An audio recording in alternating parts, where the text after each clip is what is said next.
안녕하세요. 꽃바람 이박사 꽃집에 오신 여러분을 진심으로 환영합니다. 감사합니다. 사실 어린 시절, 제가 초등학생 시절에 저희 동네 시장이 하나 있었는데 거기 꽃집이 있었거든요. 근데 주인 아줌마 아드님이 계셨는데 대학생 형이었어요. 근데 그 꽃집에 앉아가지고 책을 읽으면서 엄마 일을 도와드리는 그 모습이 너무 멋있어 보이는 거예요. 그때부터 제가 꽃집 총각이 되는 게 꿈이었는데 총각은 이미 물 건너갔고, 그래서 그냥 옛날 생각하면서 한번 제 꿈을 한번 이루어 보려고 사장님 나가시라고 그랬더니 너무 좋아하시면서 나가셨어요. 아닌가? 그래서 오늘은 한번 이 꽃에 대해서 좀 이야기를 해볼까 해요. 특히 우리가 이제 꽃꽂이라고 표현을 하죠. 플라워 어레인지먼트. 플라워 어레인지먼트는 언제부터 시작이 됐을까? 사실 꽃, 식물이라고 하는 애들은 인류 역사상 가장 오래된 인간의 동반자라고 할 수가 있어요. 대부분 정원에서, 필드에서 바라보는 꽃이었는데 인류가 어느 순간부터 꽃을 집안에 들여서 예쁘게 꽃꽂이를 하기 시작을 했어요.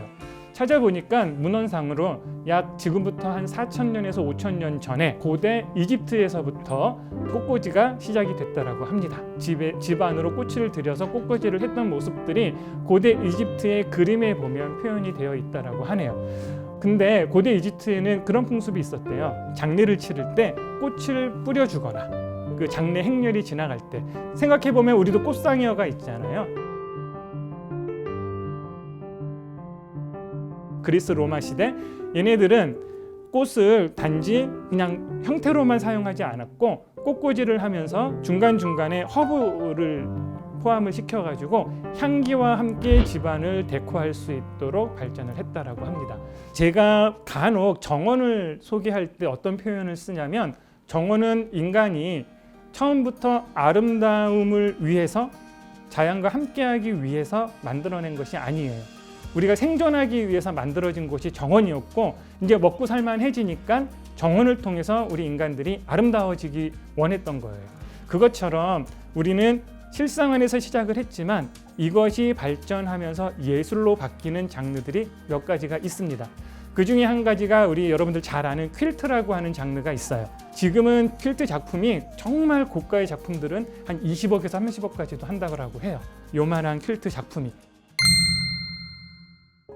유럽에서 미국으로 이주민들이 넘어갔을 때 처음에 그 혹독한 자연환경에 맞서야 되는데, 그래서 구멍난 옷, 쪼가리 옷들을 기어가지고 하나의 형태로, 이불 형태로 만들어서 얼어 죽지 않기 위해서 만들어냈던 게 바로 퀼트였고, 그 퀼트가 나중에 그 예술로서의 가치를 인정받았던 거죠. 우리가 순수 예술이라고 하는 그림이나 이런 것들은 어떻게 보면 처음부터 우리가 미적인 이런 쾌감을 위해서 그려지거나 만들어졌었는데, 이런 퀼트나 가든 같은 경우에는 살아남기 위해서, 생존하기 위해서 시작됐던 것들이 나중에 예술로 만들어진 거거든요. 그러다 보니까 굉장히 탄탄하게 쌓아 올라져서 저변이 많이 확대된 상태에서, 저변이 많이 깔린 상태에서 예술이 됐던 거거든요. 이 플라워 어레인지먼트도 바로 그러한 결로 생각해 봐야 되지 않을까 싶어요. 꽃이 예술로, 이 꽃꽂이가 예술로 올라갈 수 있었던 그 한켠에는 많은 사람들이 평범하게 일상에서 꽃을 즐기는 문화가 많이 있었기 때문에 이것이 예술로 올라갈 수 있었다라고 생각을 합니다.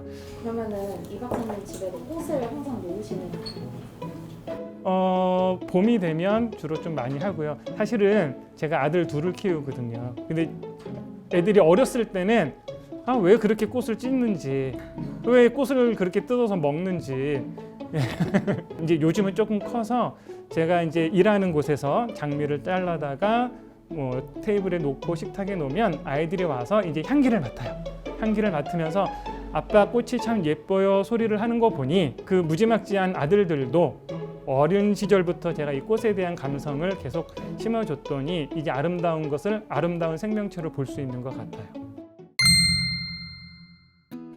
근데 우리한테는 진짜 꽃이라고 하는 게 이벤트용이라는 인식이 되게 강하잖아요. 제가 영국에 공부하러 딱 가던 날 히드로 공항에 딱 내렸는데 공항에 꽃집이 딱 있는 거예요. 굉장히 의외였어요. 멀리 여행을 하고 돌아온 사람들을 맞이하는데 꽃집이 있다. 너무 궁금하잖아요. 또 궁금한 건 못 찾는 성격이라. 그래서 한번 꽃을 사는 사람들을 가만히 쳐다보고 있다가 한번 물어봤어요. 근데 왜 꽃을 사세요? 그랬더니 굉장히 피곤하고 오랜 여행을 하고 돌아왔을 때 꽃을 들고 꽃을 꽂아 놓으면 굉장히 피로도 빨리 회복할 수 있고 집안의 분위기도 빨리 밝아질 수 있기 때문에 자기는 꽃을 산다라고 하네요. 근데 실제로 그 영국 분들은 그냥 마트에서 쉽게 꽃을 사다가 그냥 매일매일 꽃을 꽂아요. 그래서 너무 좋더라고요. 그래서 저도 일주일에 한 번 정도 이제 식료품을 구매하러 마트에 갈 때 우리는 계산대 옆에 껌, 사탕 이런 것들이 진열이 되어 있잖아요. 근데 영국은 꽃이 이렇게 수서나 아니면 튤립 이런 게 한 다발씩 꽃이 막 몽우리가 펴져 있는 이런 꽃들이 이렇게 막 걸려 있어요. 그러면 그냥 거기서 하나 주고 사서 그 당시에 1파운드 하면 2,000원이 채 안 되는 돈이거든요. 그래서 이제 식료품하고 같이 그거를 사면 일주일 동안 제 그 팍팍한 유학 생활이 굉장히 생기가 있고 집에 올 때마다 기분 좋아지고 그런 경험들을 저도 했었던 것 같아요. 만약에 처음부터 영국이 예술로서 꽃꽂이를 시작했다라고 하면 지금 현재 한 2천억 이상의 이 플라워 어레인지먼트 요 시장이 이렇게 성장하지는 못했을 것 같아요. 2천억 이상의 시장이 되기 때문에 이 꽃에 대한 강국이다라고 표현하는 게 아니라 그것을 일상에서 매일 즐기는 그냥 많은 사람들이 존재하기 때문에 영국을 생각할 때 꽃, 정원 이것이 굉장히 저변이 확대되고 강한 나라다라고 표현을 하는 것 같아요. 이제 저는 정원을 하는 사람이기 때문에 이제 보통 플로리스트하고는 좀 다른 개념의 이야기들을 좀 드리려고 해요. 새로운 개념의 정원들이 이제 영국에서는 만들어지고 있었어요. 그걸 이름하여 컷 플라워 가든이라고 합니다. 그래서 아예 정원에 꽃을 심을 때서부터 내가 이 꽃을 잘라다가 집안을 어레인지먼트 해야지라고 염두해서 절화로서 사용됐을 때 좋은 소재들을 가지고 정원을 꾸미는 거예요. 생각해 보시면 정원을 가꾸면서 심으면서 꽃이 없을 때 흙을 만지면서 느끼는 기쁨이 있고요. 그 다음에 정원에서 꽃이 폈을 때 느끼는 기쁨이 있고요. 잘라서 우리 집 거실에 아니면 식탁에 꽃병에 꽃을 꽂을 때의 기쁨이 있고요. 그걸 통해서 2주 동안 아니면 3주 동안 우리 집이 굉장히 환해진다라고 생각하면 정말 하나도 버릴 것 없는 즐거움을 우리한테 선물해 주는 친구들이 바로 꽃이었고 그것을 할 수 있는 데가 바로 컷플라워 가든이 아닌가 생각을 합니다.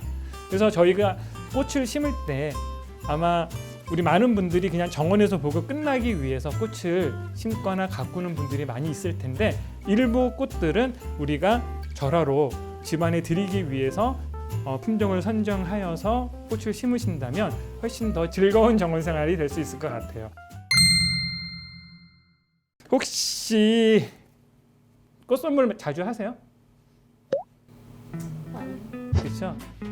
네, 이런 사람들하고 같이 일을 해야 된다니. 그렇죠? 그래도 저는 우리 아들들이 꽃을 씹어 먹어서 못했는데 자주 꽃을 드리기는 해요.